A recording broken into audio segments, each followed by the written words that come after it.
You're listening to Turi Writer's She Said What podcast. I'm Turi, along with Marcy Persky.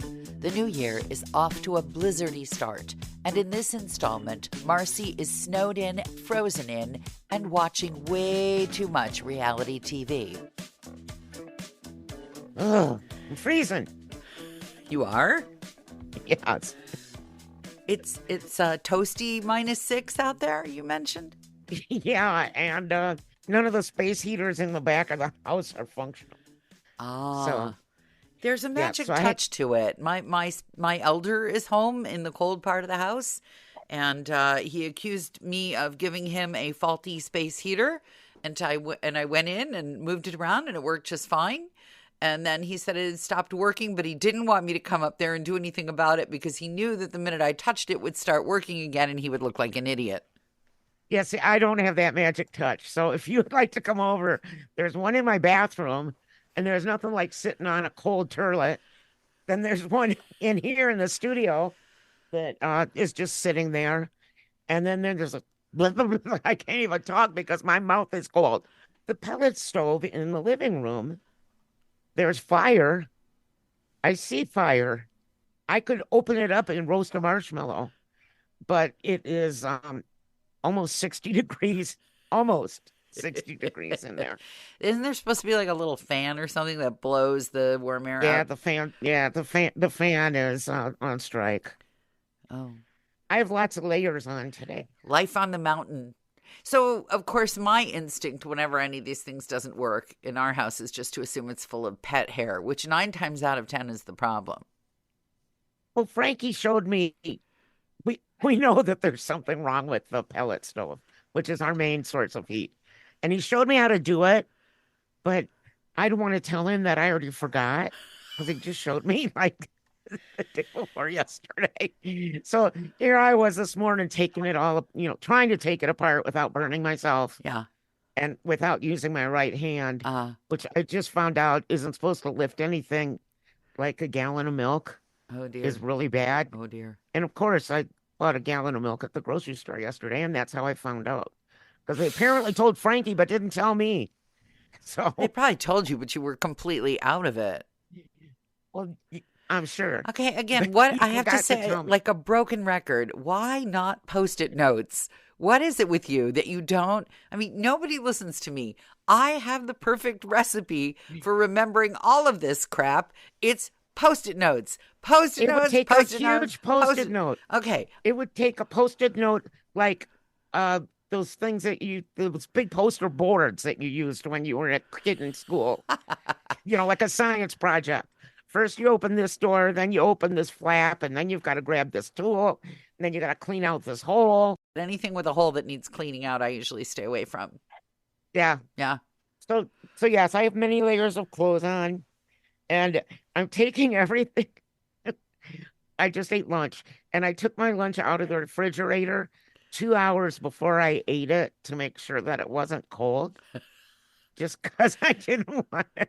So I had warm cottage cheese and vegetables and hard-boiled eggs. It was good, but it wasn't cold. Yeah, we got a ton of snow. It's finally winter. Winter on the mountain.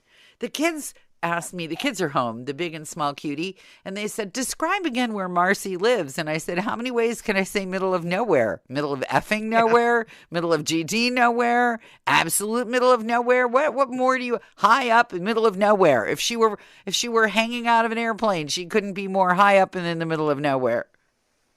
It's like the witch's house in Hansel and Gretel. That's in a made forest. Of wood and not candy and cookies. Yeah, but that's in a deep, dark forest. Well, we're in the sunny forest. Yeah, no, you're not in a deep, dark forest. You're high on a mountain in the middle of nowhere. No, we're in the Kaibab. We're at the edge of the Kaibab National Forest. Okay, well, I'll tell them that. Maybe it'll help. I'll send them pictures. But yes, I tested the new car. The new car does go through snow very easily. So if the baby decides to come, which we were all worried about this weekend, I even had someone call the fire chief and put him on notice. And I told Eve, because it was snowing so hard you couldn't see. It was like an inch an hour, that kind of snowstorm. And I figured that's when baby would decide he was ready to pop out. I told you the fire chief's going to come over and deliver your baby in the bathtub. And what did Eve have to say about that? She's going to keep her legs crossed till we can drive. I'm not going to say the obvious thing there. No, I know. I know the obvious thing. Believe me, I've already said it. But yeah, we were really worried because it was bad out. There was 100-car pileup at the exit right after us on I-40. Oh, wow. When Yeah, you texted me about that, but at that point it was only 50. So they just 50. kept on going. Yeah, morons. Morons. Well, I mean, to be fair, if you really can't see, you don't expect somebody to be absolutely stopped in a snowstorm. Semis. Oh, my It was Lord. caused by a semi passing somebody In a snowstorm. in heavy snow. Yep. And the semi jackknifed and then boom, boom, boom, boom, boom, boom, boom, boom, all the way. Someone even put it up on Facebook. The car right behind the semi, I guess, had one of those cameras Yeah. Dash that cam. shoots out in front of you. Yeah. Yeah. And so I got to see the semi jackknife. Ooh. Yeah. Welcome to winter in the mountains. Yeah. So I have to tell you, yes.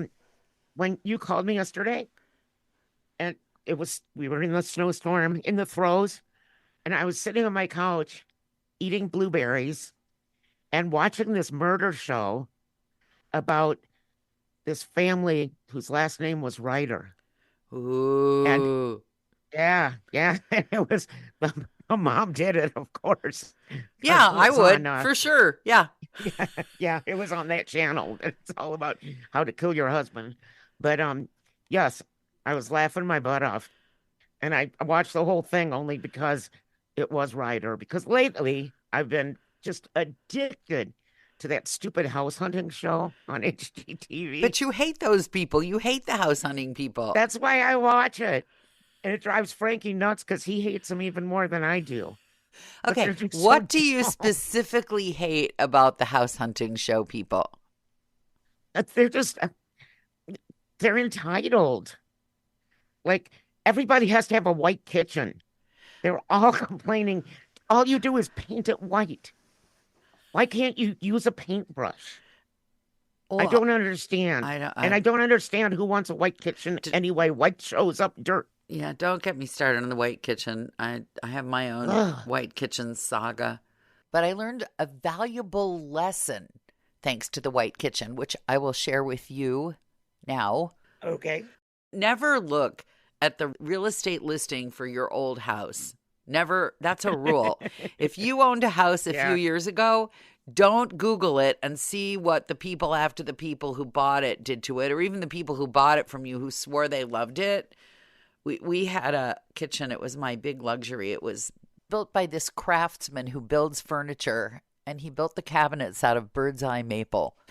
I didn't mind that they ripped the rest of the house apart, but when they painted the bird's eye maple hand-built cabinets white, I just lost a little bit of faith in humanity there. You probably saw it on House Hunters.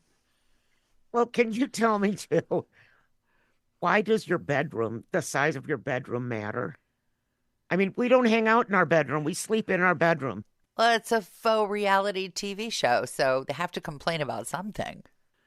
That's another big complaint. Maybe the master bedroom isn't big enough. Primary. You're not allowed to say master anymore. Oh, because that sounds bedroom. Does that sound like S&M to say the master bedroom or mistress bedroom? I think it goes back to history or something, the master and all that. Oh, that means I don't know. Laws of the feudal lord apply in the master bedroom? Yeah, I think that's so. Kinky. But now it's a primary or owner bedroom.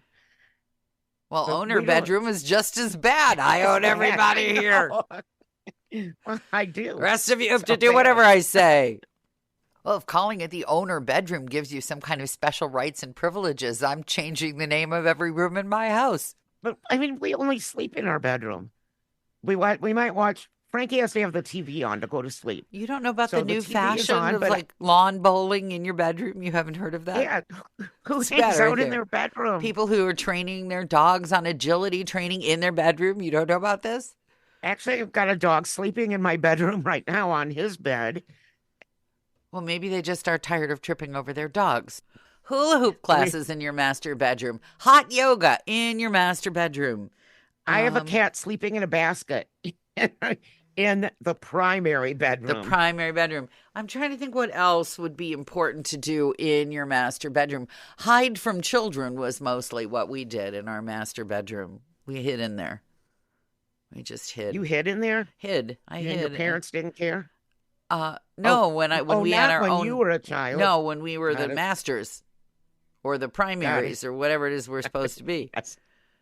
Speaking of getting older, the spousal birthday is tomorrow. Ooh.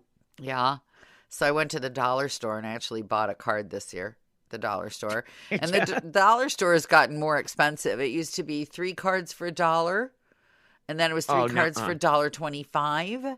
And now there are some cards that are 2 for $1. But if you want a regular looking card that doesn't scream cheapskate, it's 1 card for $1. And so the problem with having a spousal unit who's the same age as I am is it's very alarming to see that all the cards for his age talk about how old he is. Because that means they're all talking about how old I am. So I thought that was dismaying. Let's put it that way. So I've been ragging Frankie lately about that. About how young he is? Too old. He's getting too old. How old he is. Oh, gosh. I'd have to trade him in. Oh, dear. I need a 45-year-old. One who on New Year's Eve, when you say, would you like a New Year's kiss, doesn't just take his shirt off and go back to sleep. Yeah. When he could stay up with me till 9 o'clock. You've been listening to Turi Writer's She Said What podcast. And you probably know about my book, She Said What? A Life on the Air. Now there's an audiobook, so you can have me with you on long drives or short commutes. And you can download it from Amazon. It also makes a lovely gift.